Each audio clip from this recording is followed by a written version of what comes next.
Tardes, qué bendición, qué alegría podernos conectar a través de este medio.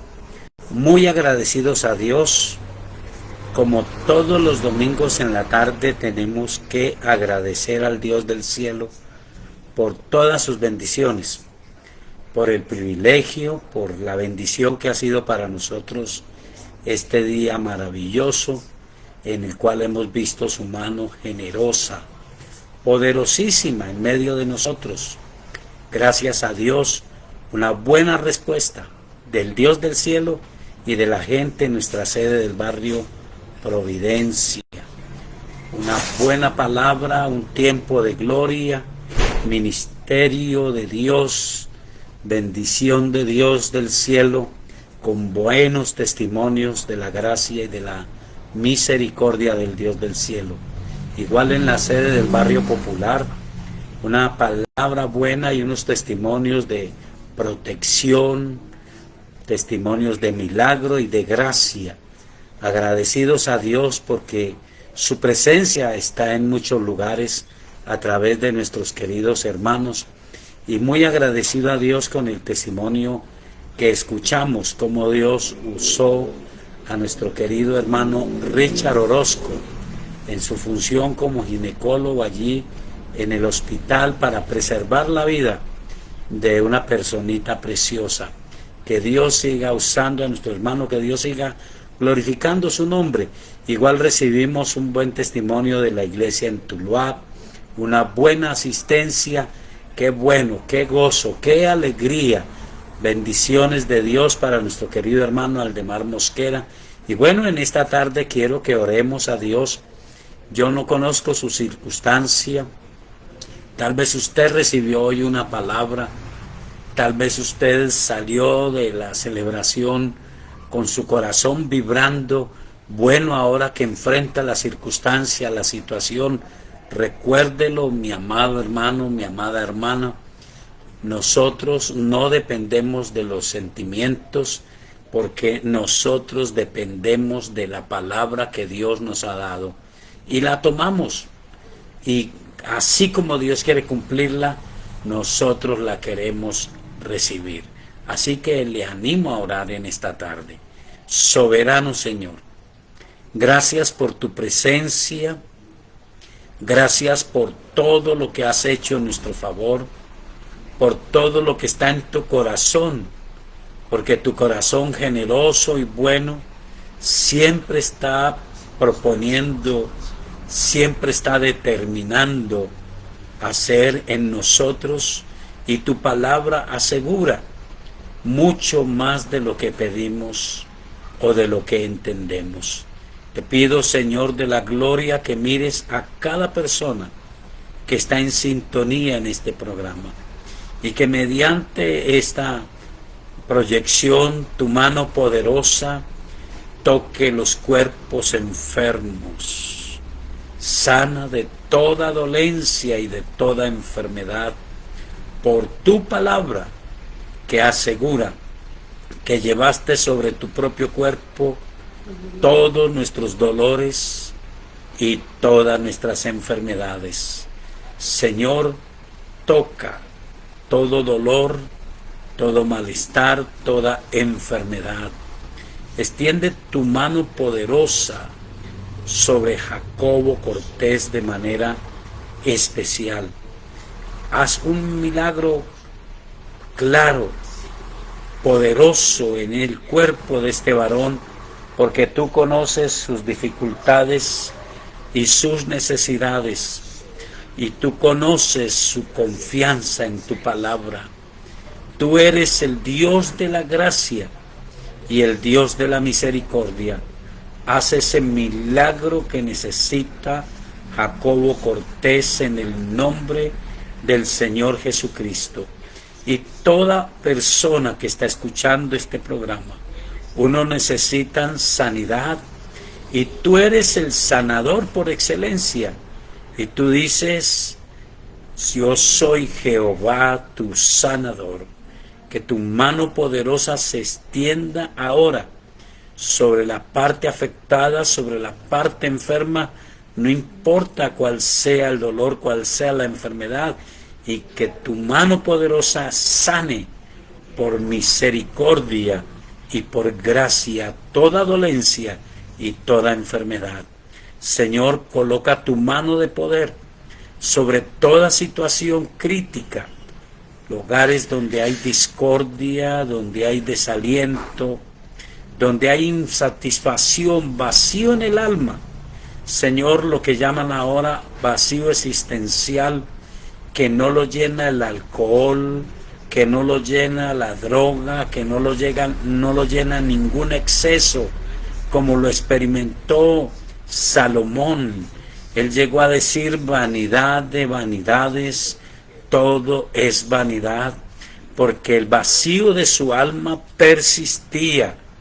Pero tú, Señor, que te has revelado a través de tu palabra como el Salvador, penetra el corazón de cada persona, saca el vacío existencial, quita la decepción, quita la depresión, la ansiedad, todo lo que daña la vida, que se vaya del alma ahora y venga por tu mano poderosa y generosa esa paz tuya que sobrepasa todo entendimiento. En el nombre de Jesús de Nazaret, pido que las neuronas, la parte sensitiva del alma, la parte inconsciente del alma, sea tocada ahora por el Dios del cielo, y la paz de Dios que sobrepasa todo entendimiento llene los corazones. Señor Jesucristo, que tú entres al corazón de cada persona esta tarde.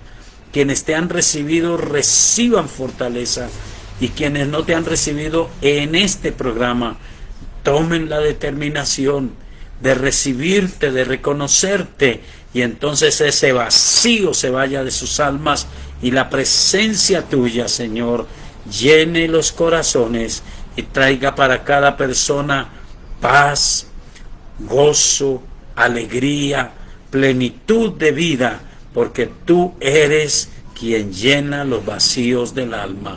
Gracias, Señor, por darnos una visión, por darnos un espíritu creador, por darnos, Señor, la plenitud del gozo y de la satisfacción en el alma. Gracias, soberano Dios, porque tu espíritu trae paz y alegría y gozo al corazón, y tu espíritu llena todas las áreas sensibles del alma. Gracias, Espíritu Santo, por penetrar al corazón de jóvenes, de señoritas, de adultos, de personas de la tercera edad, de personas en la edad productiva, que están vacíos, que sienten el fracaso, pero hay un Dios glorioso que nos creó a su imagen y semejanza y que le da sentido a nuestras vidas.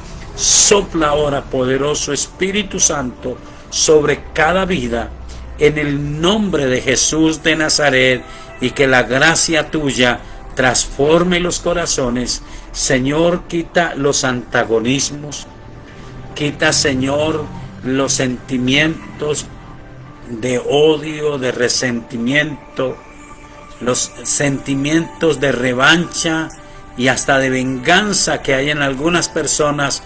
Quita esos sentimientos malos y trae sentimientos nobles, sentimientos de paz, sentimientos de armonía, de aprecio, que todos podamos vivir y comprender en plenitud tu palabra, que asegura: el primer mandamiento es: Jehová nuestro Dios uno es, y amarás al Señor tu Dios con toda tu mente, con todo tu corazón y con todas tus fuerzas. Y el segundo es semejante: amarás a tu prójimo como a ti mismo. Tú dices que esos son los dos mandamientos mayores. Te pido que coloques en el corazón de cada persona el valor de esos dos mandamientos, y entonces cada persona pueda valorarse a sí mismo y pueda valorar a su prójimo y pueda volverse a ti, y nuestro corazón se llene de tu presencia, que es buena, que es maravillosa, que llena el corazón. Gracias, Señor, en el nombre de Jesús de Nazaret. Amén.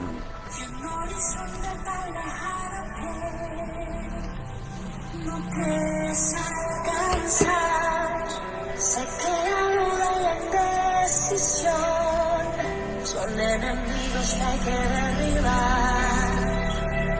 Levántate con fe, en Dios está el poder para hoy vencer. Así es, levántate con fe, que en Dios está el poder para vencer.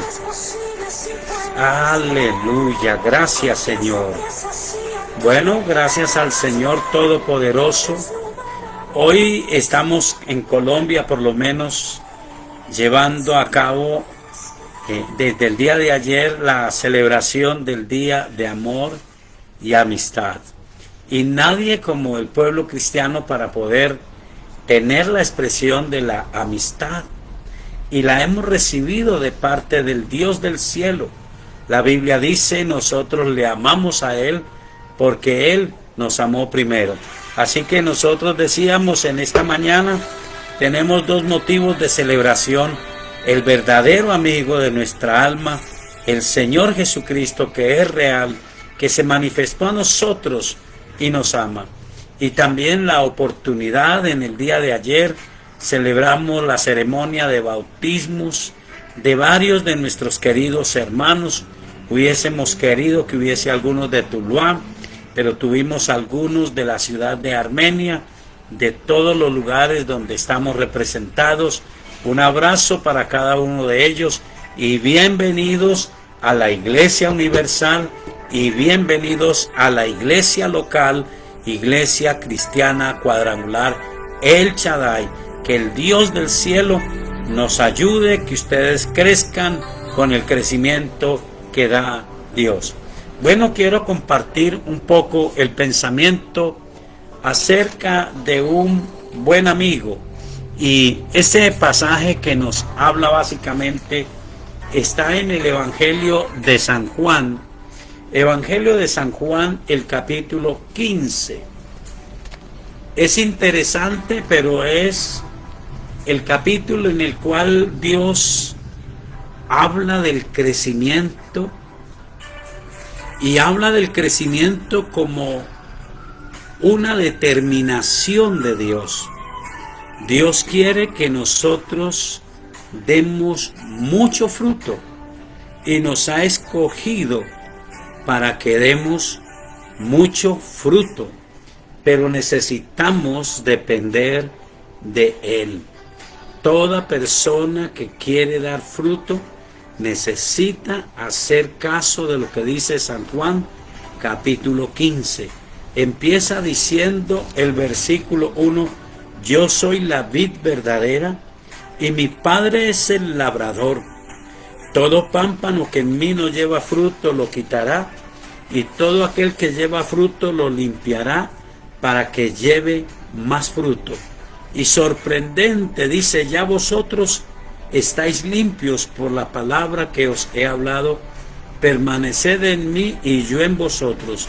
Como el pámpano no puede llevar fruto por sí mismo si no permanece en la vid, así tampoco vosotros si no permanecéis en mí. Yo soy la vid, vosotros los pámpanos.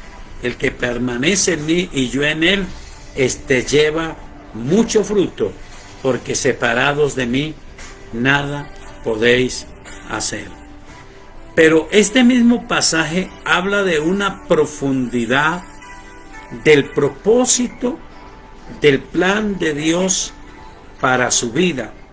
El versículo 13 dice: nadie tiene mayor amor que este, que uno ponga su vida por sus amigos. Pero nosotros sabemos por la palabra de Dios que no éramos amigos de Dios cuando Él decidió morir por nosotros.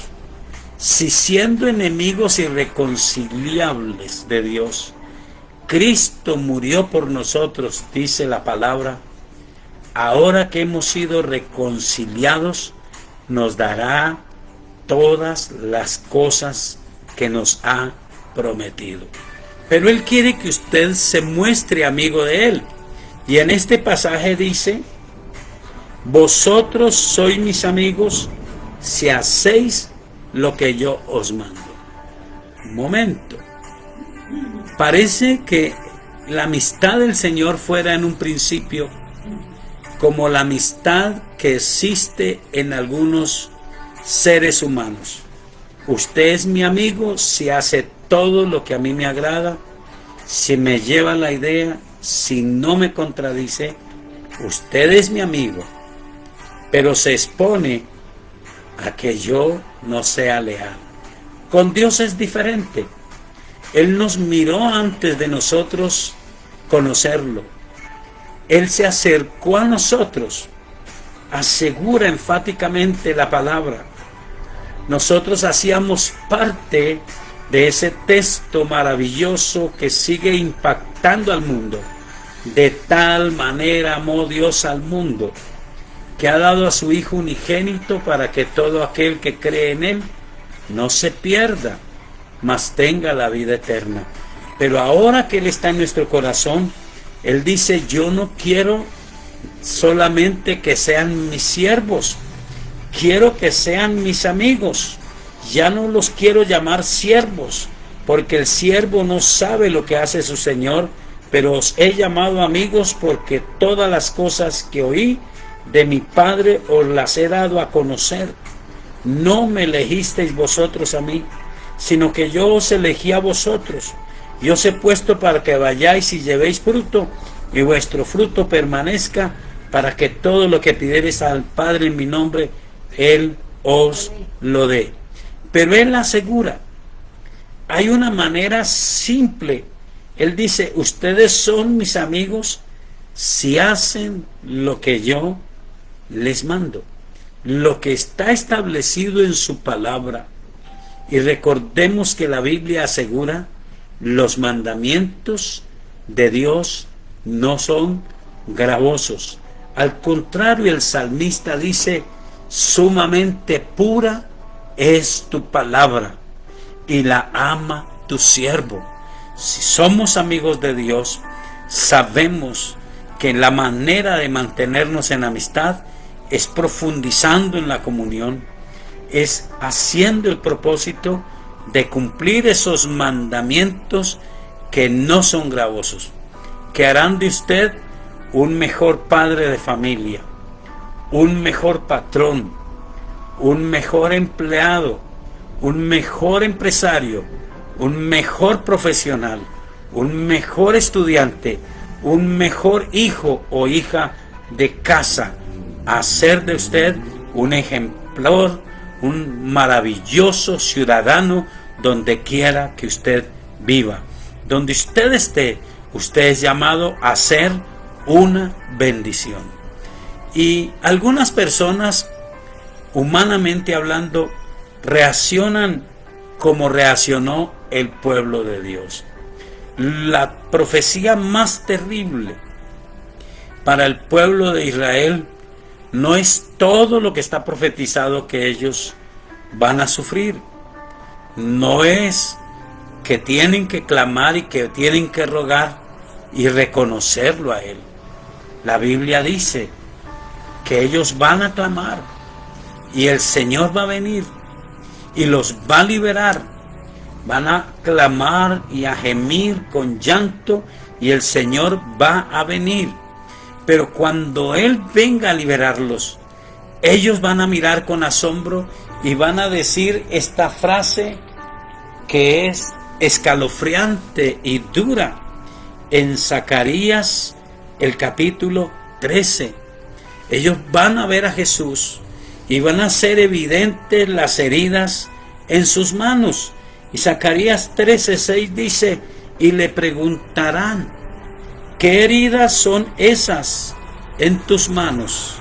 Escuche. Y él responderá: con ellas fui herido en casa de mis amigos. Por eso contiene la palabra de Dios: a lo suyo vino, y los suyos no le recibieron.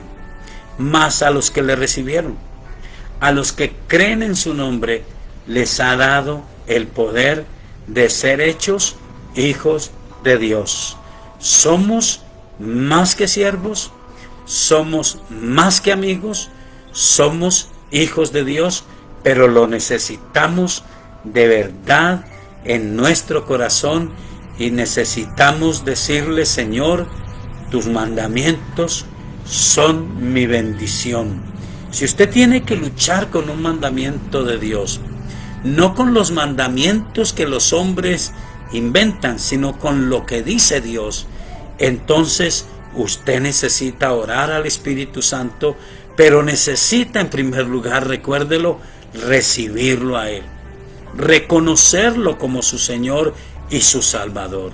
Quiero invitarlo a hacerlo en esta tarde. Ore conmigo. Soberano Dios, en esta tarde en que la gente está culminando la celebración de el Día del Amor y la Amistad, y algo otros dicen que es todo el mes, y yo digo que es toda la vida. Señor, quiero reconocerte como el mejor de mis amigos. Quiero reconocerte como el que me vio muerto en delitos y pecados y me quiso limpiar con su sangre preciosa. Señor Jesucristo, te recibo como mi Señor y mi Salvador. Perdona todos mis pecados. Límpiame con tu sangre preciosa. Escribe mi nombre en el libro de la vida y no dejes que sea borrado jamás. Gracias, Espíritu Santo, por ayudarme. Yo quiero mostrarme como ese buen amigo del Señor que toma sus mandamientos, los cree y los cumple, y es bendecido porque Él me ha puesto para dar mucho fruto y que mi fruto permanezca, para escuchar mis oraciones y darle respuestas. Si usted hizo esta oración, le felicito, le animo a que siga adelante, que usted siga buscando la presencia de Dios. Si usted no tiene una iglesia local donde congregarse, le animo a asistir a la iglesia cuadrangular El Shaddai. Usted puede comunicarse al WhatsApp 315-458-9562. Uno de nuestros servidores se pondrá en contacto con usted y será una bendición poderle ayudar. Bueno, continuaremos ahora con nuestra parte del programa Biblia Abierta, respuestas de la palabra a las preguntas razonables.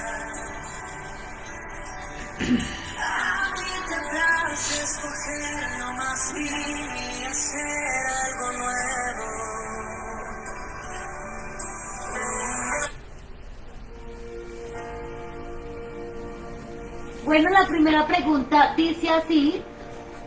Dice, por favor, explicar qué significa San Mateo capítulo 13, verso 12. San Mateo capítulo 13, versículo 12. Vamos a ver. Vamos a leer este texto. San Mateo capítulo 13, el versículo 12.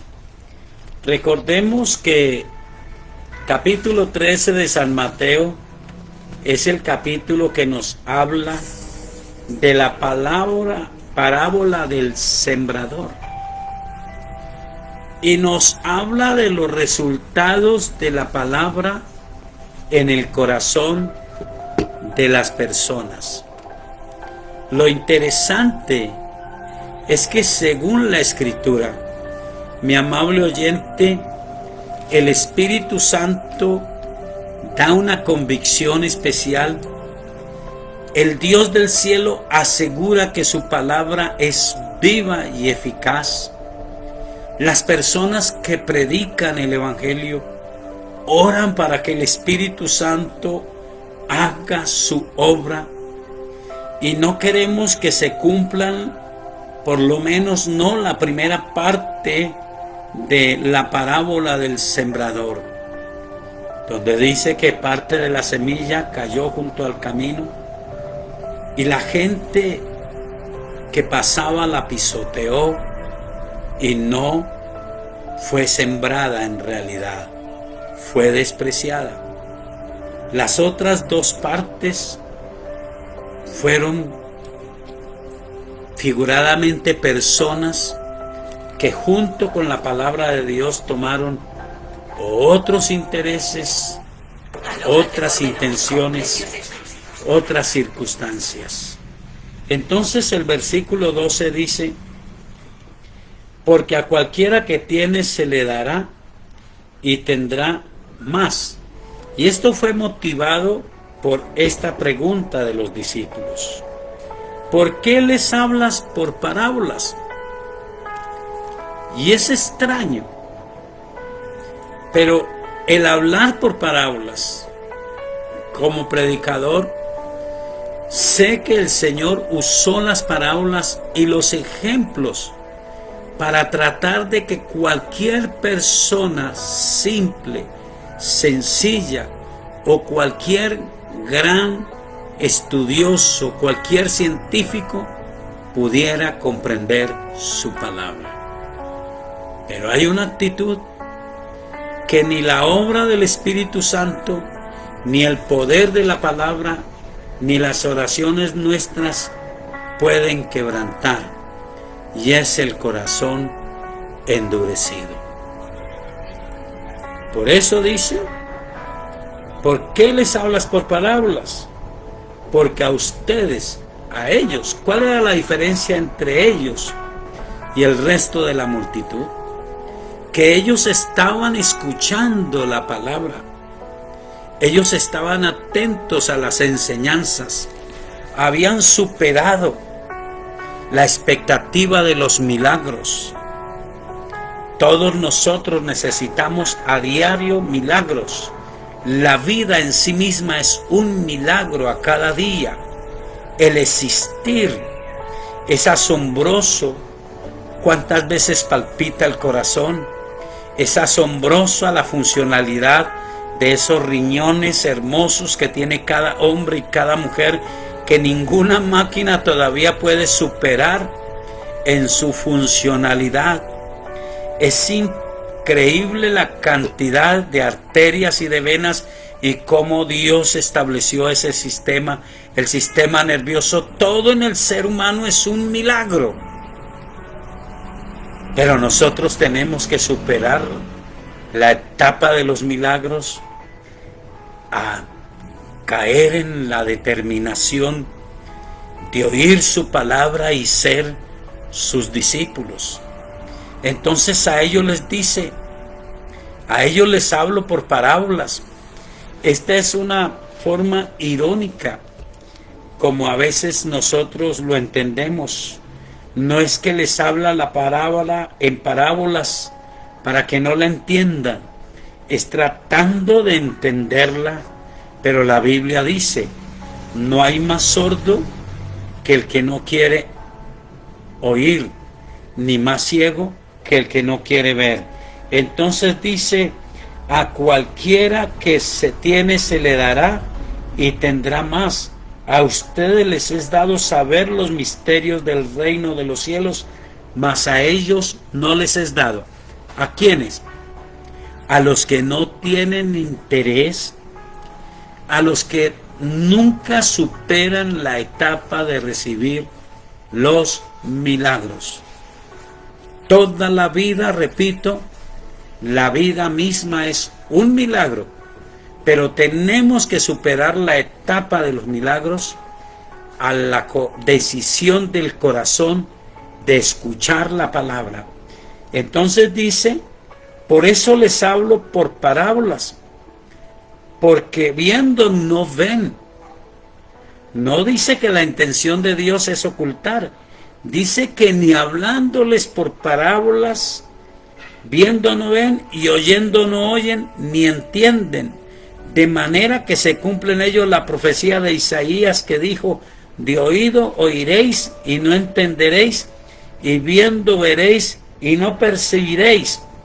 Note el principio, versículo 15, porque el corazón de este pueblo se ha engrosado y con los oídos oyen pesadamente y han cerrado sus ojos para que no vean con los ojos y oigan con los oídos y con el corazón entiendan y se conviertan y yo los sane.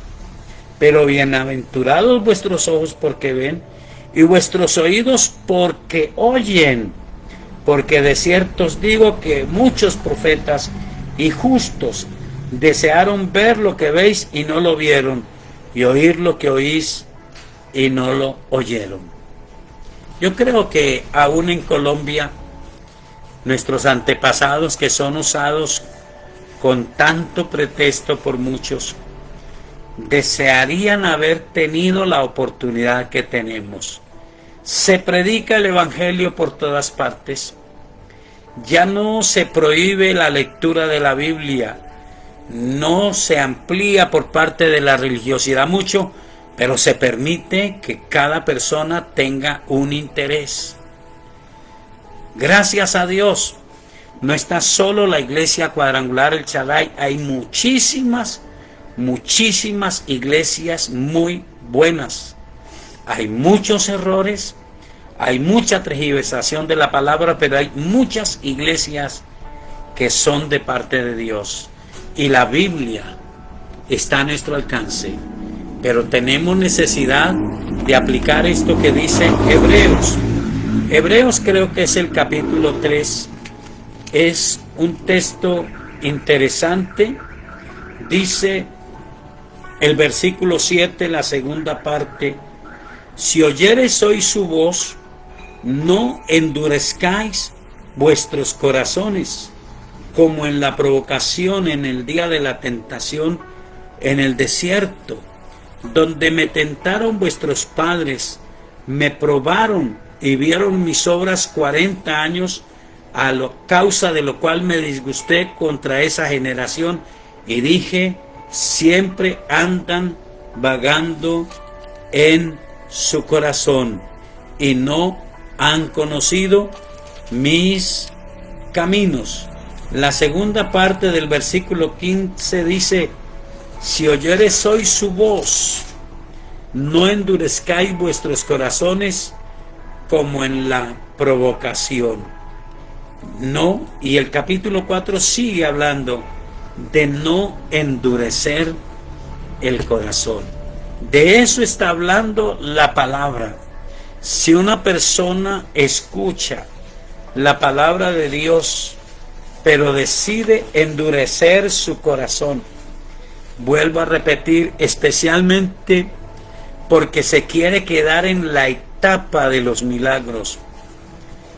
Siempre Dios los hace, siempre los necesitamos, pero hay personas que se quedan solo en la etapa de los milagros y no avanzan a convertirse en personas deseosas de entender la palabra para obedecerla. Entonces a ellos se les aplica ese texto. Fue para ellos que el Señor dejó escrito ese texto de Mateo capítulo 13, el versículo 12. No para usted, no para mí, es para las personas que deciden no avanzar. Para ellos es que está escrito, porque cualquiera que tiene se le dará y tendrá más, pero al que no tiene, aún lo que tiene le será quitado.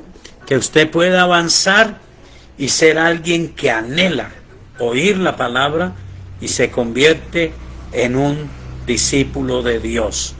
Dios le bendiga y espero haber contestado la pregunta. Que no endurezca el corazón.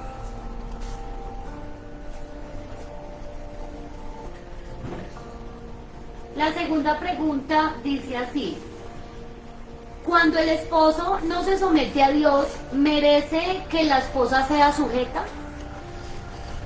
Bueno, en primer lugar hay un principio establecido en el libro de los Hechos, el capítulo 4.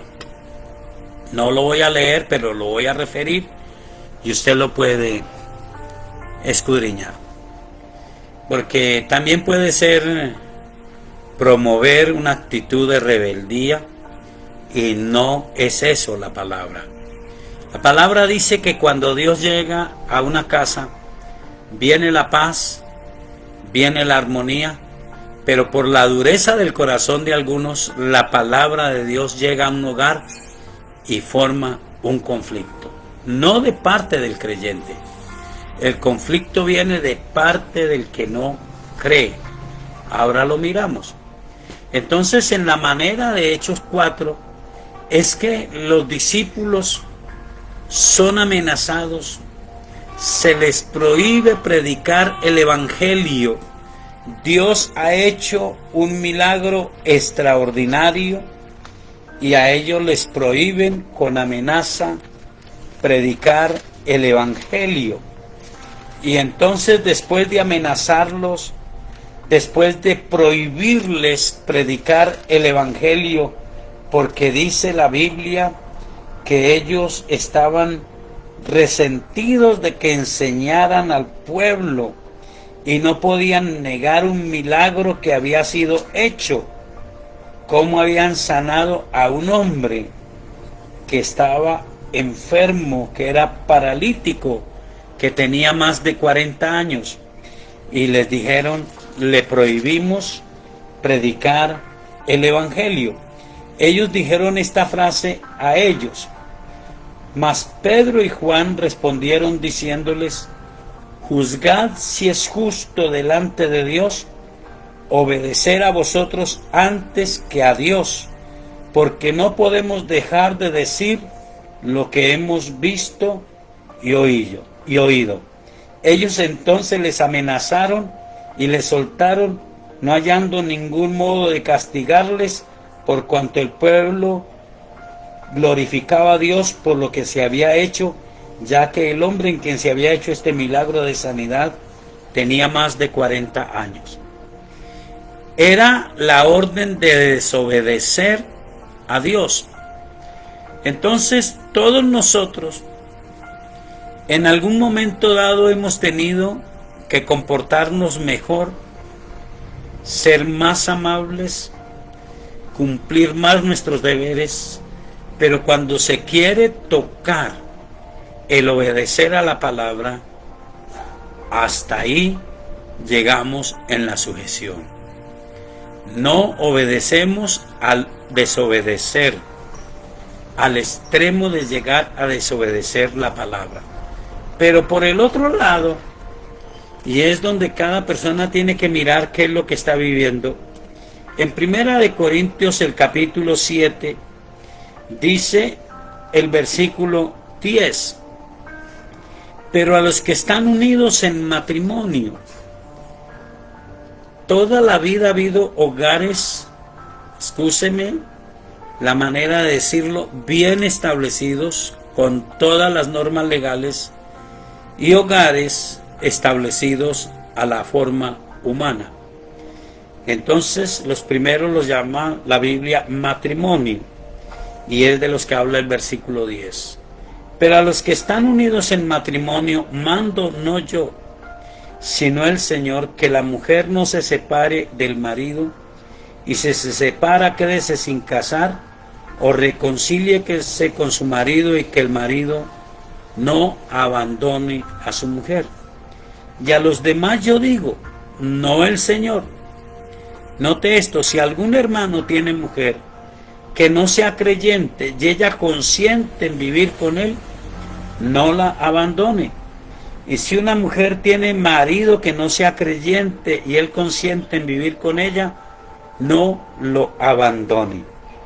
Porque el marido incrédulo es santificado en la mujer y la mujer incrédula en el marido, pues de otra manera vuestros hijos serían inmundos, mientras que ahora son santos.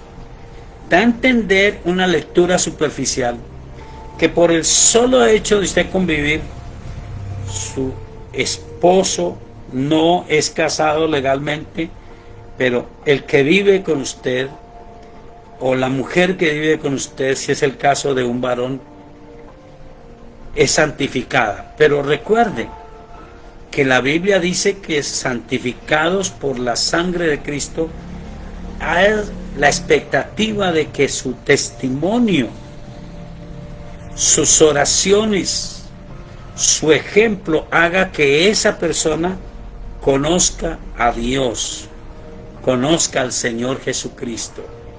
Hay una oportunidad para ese hombre, para esa mujer.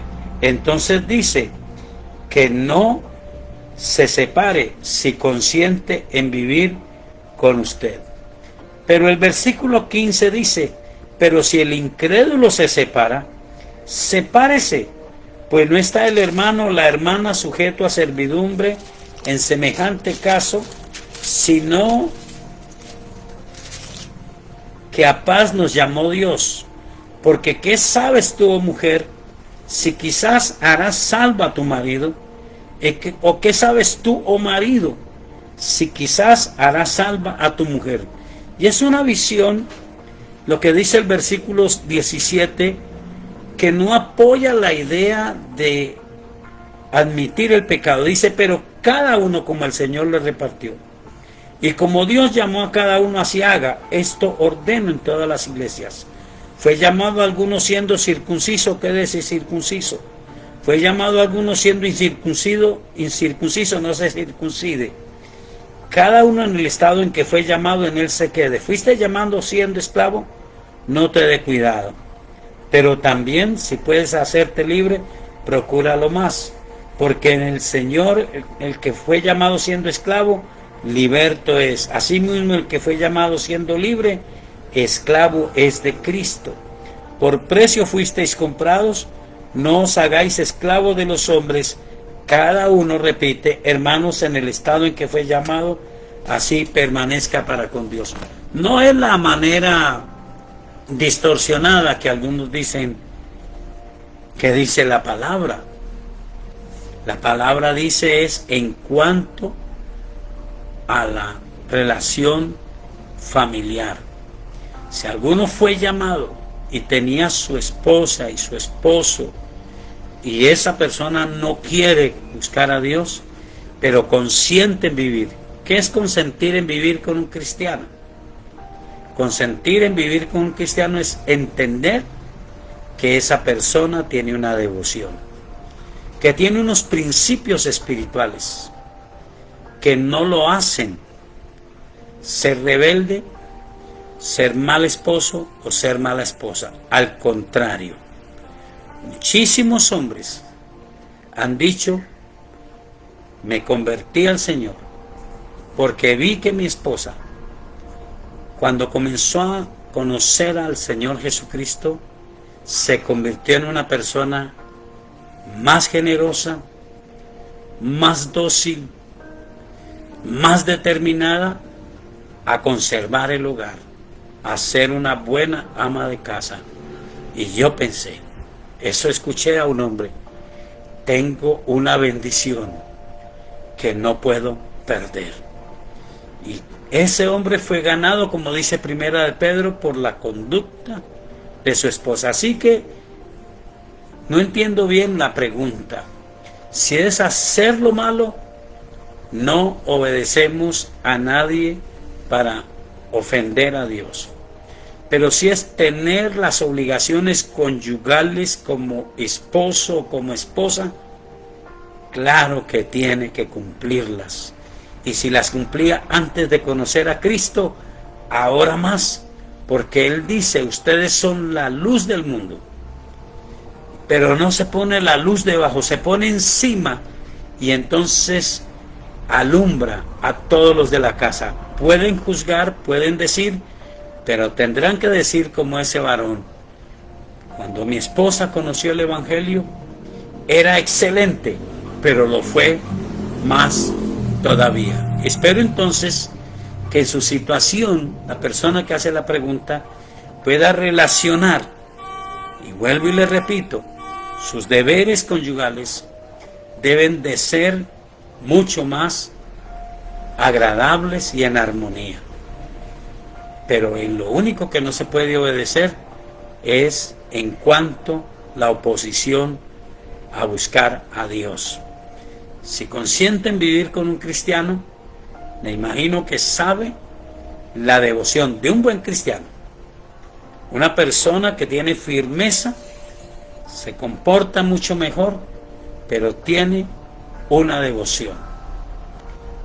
Ora por su familia, busca a Dios, trabaja por el bien de su casa, pero tiene a Dios como su ayuda y tiene la palabra de Dios como su guía por la obra del Espíritu Santo. Espero haber contestado la pregunta. Amén. Luego sigue la tercera pregunta y dice así.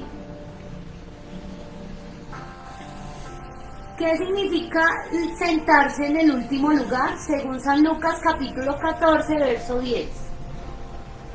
San Lucas 14, versículo 10. Vamos a mirarlo y entonces miraremos de qué se trata. San Lucas capítulo 14, el versículo 10. Dice literalmente: mas cuando fueres convidado, ve y siéntate en el último lugar, para que cuando venga el que te convidó te diga: amigo, sube más arriba, entonces tendrás gloria delante de los que sientan contigo a la mesa, porque cualquiera que se enaltece será humillado, y el que se humilla será enaltecido. En tiempos pasados llamábamos este acto o esta reflexión la dinámica del reino, y la podemos aprender en el versículo 7 en adelante.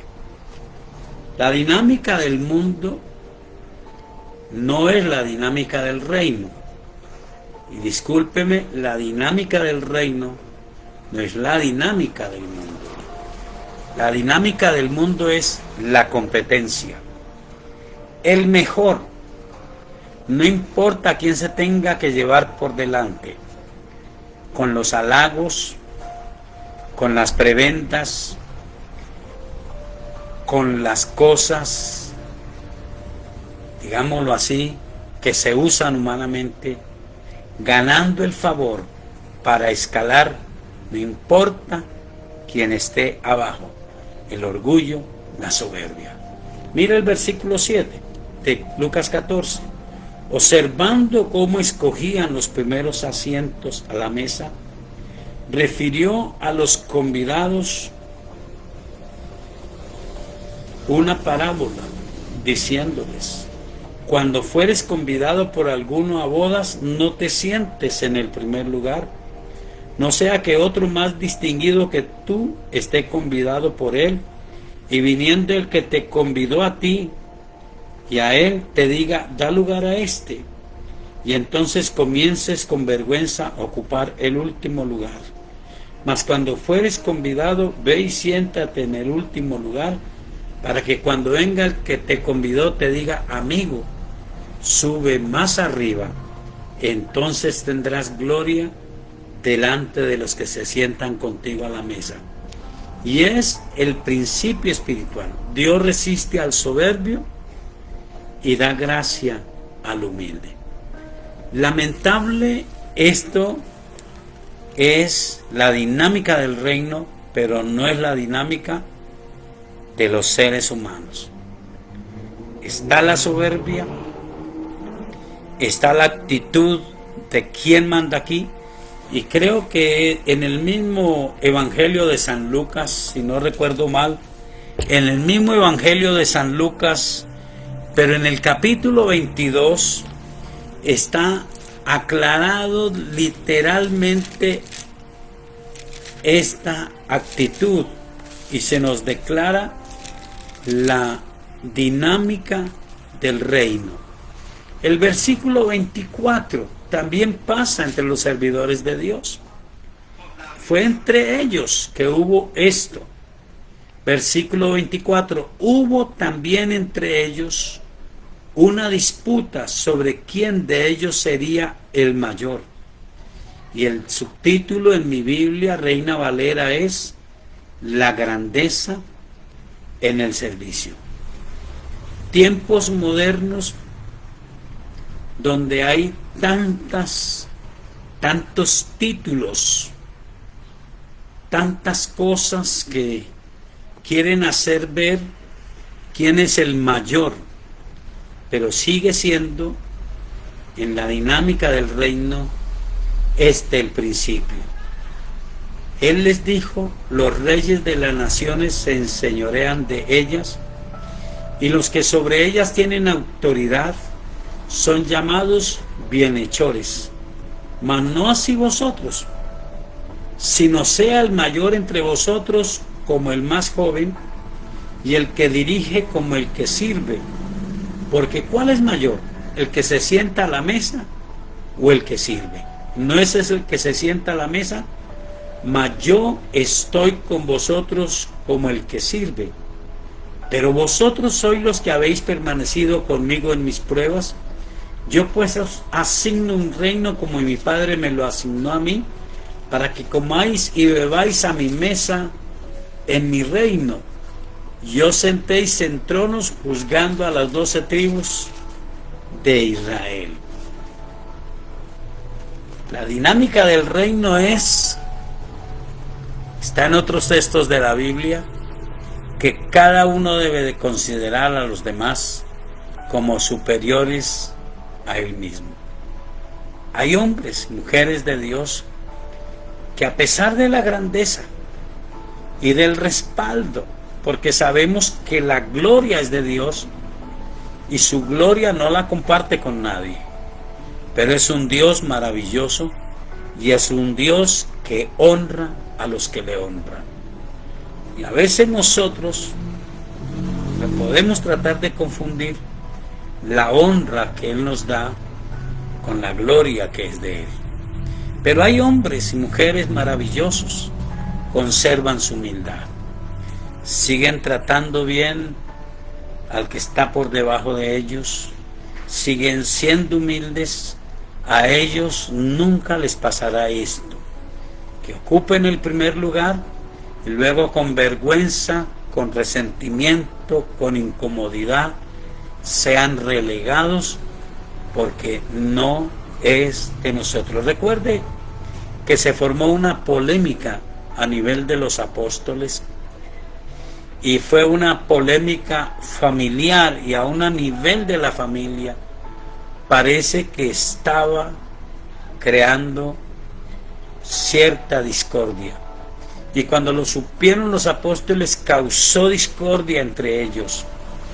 Y es que dos hermanos comenzaron a escuchar que Jesús se iba a ir, y tal vez ni reflexionaron mucho, ni entendieron mucho, pero entendieron: aquí tiene que haber uno que mande. Aquí tiene que haber uno que mande. Y ellos dos dijeron: ¿quién mejor que nosotros? Pero parece que entre ellos mismos no estaban de acuerdo. ¿Cuál es mi lugar? ¿La derecha o la izquierda? Y cogieron a la mamá y la contaminaron. Y ella misma entró en el dilema: ¿quién estará a la derecha?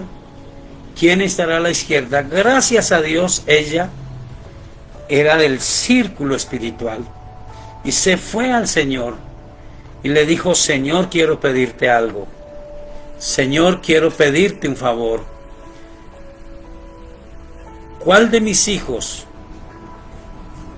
quiero que cuando vengas en tu reino, ellos se sienten el uno a tu derecha y el otro a tu izquierda? El uno a tu derecha y el otro a tu izquierda. Y entonces el Señor fue toda una dinámica para afirmar este punto. Les dijo: ¿ustedes pueden beber de la copa que yo voy a beber? Y ellos le dijeron: sí. ¿Ustedes pueden ser bautizados con el bautismo con que yo soy bautizado? Y ellos dijeron: sí. Ellos dijeron sí. Sin embargo, él les dijo, esto no es mío darlo. Hay unos que se sentarán a la derecha y otros se sentarán a la izquierda. Es para quienes está establecido. Ya nosotros sabemos para quienes está establecido. No para los soberbios, no para los altivos. Está en el Evangelio de San Mateo y en el Evangelio de San Marcos. Yo voy a leer en el Evangelio de San Marcos, en el capítulo 10, versículo 37. Entonces Jacobo y Juan, hijo de Zebedeo, se le acercaron. En San Mateo dice que la mamá se metió en el tema. Y se le acercaron diciendo, maestro, querríamos que nos haga los que pidiéramos. Él les dijo, ¿qué queréis que os haga? En San Mateo dice que fue la mamá la que fue a pedir este favor. Ellos le dijeron, concédenos que en tu gloria nos sentemos el uno a tu derecha y el otro a tu izquierda.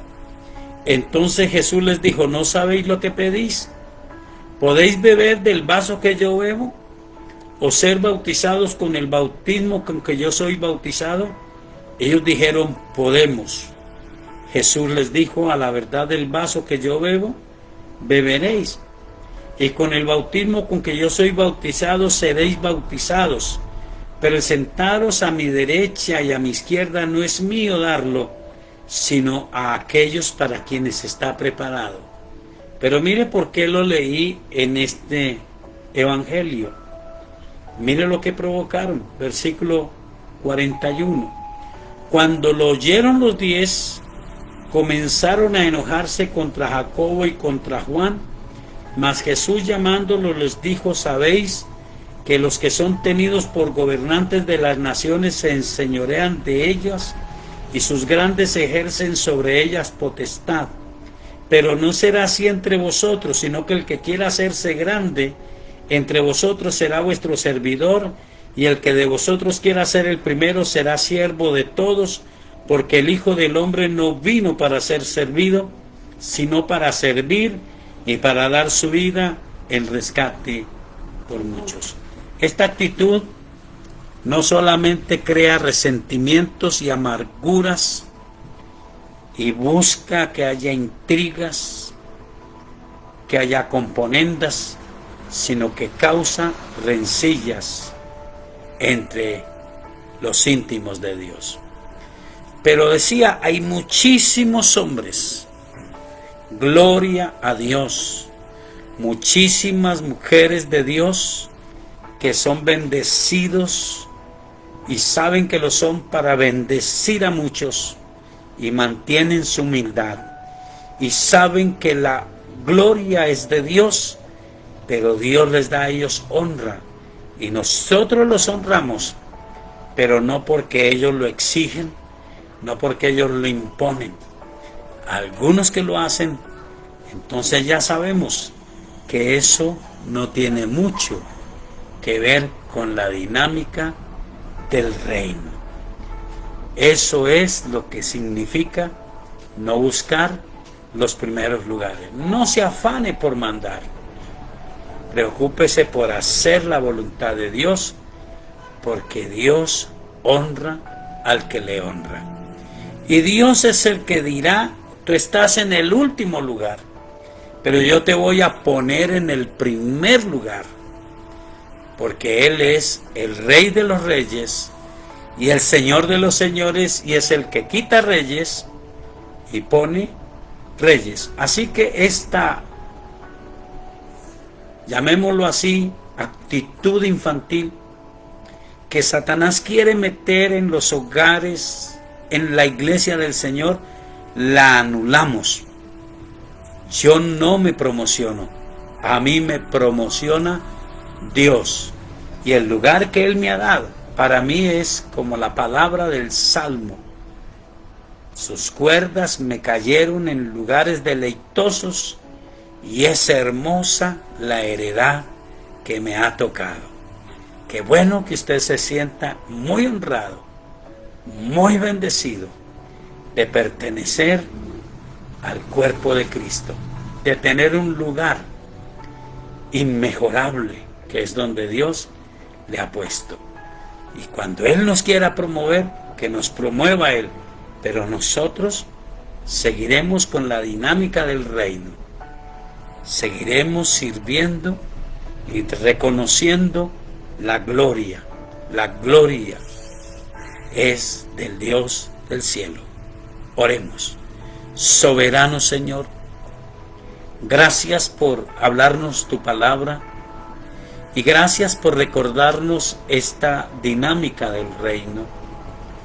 En nuestra iglesia hay pastores y hay servidores y merecen la honra, pero la gloria es solo tuya. Libra nuestra familia espiritual y libra a nuestra familia natural de esa controversia, de esa discordia de quien manda. En nuestra iglesia, en nuestra familia, el que nos gobierna es Dios a través de su palabra, y todos hacemos con deleite lo que nos corresponde y damos honor al que merece honor, honra al que merece honra, pero el máximo es nuestro eterno Señor y Salvador. Gloria al Padre Celestial, gloria al Señor Jesucristo y gloria al Espíritu Santo de Dios. Bueno, agradable este tiempo maravilloso con ustedes. Les espero el día de mañana con su programa La Hora de Poder, Suldemaida Radio 106.9 FM en la ciudad de Armenia. Un abrazo y un excelente fin de semana. Que Dios les siga bendiciendo con su amor y con su amistad. Bendiciones.